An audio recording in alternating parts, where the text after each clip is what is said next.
So let's talk a minute about purchasing power. Purchasing power, the best example that I know that a lot of people relate to, especially people that are probably in their 50s, my age or older, is the example of, did you pay more for your last car than you did your first house? That's an example of purchasing power and how it erodes over every decade, every couple decades, every 3 decades. In fact, purchasing power is cut in half on average about every 2 to 3 decades.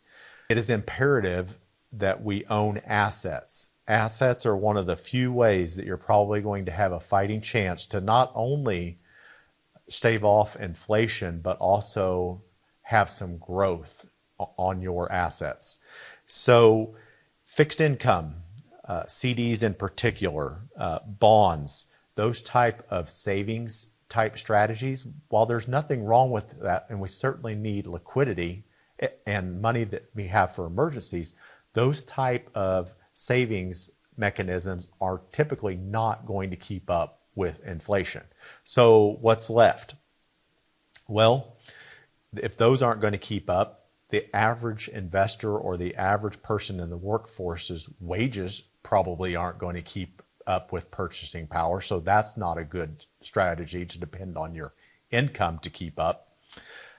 It's imperative that we own assets. And by assets, a few prime examples are investment properties, not your primary residence, but properties that are producing some type of rental income.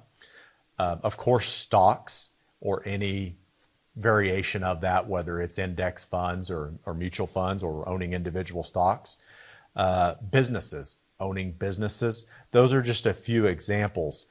Beyond just the inflation and purchasing power risk, one of the real reasons to invest in assets, I believe, is to have freedom in your 50s and 60s.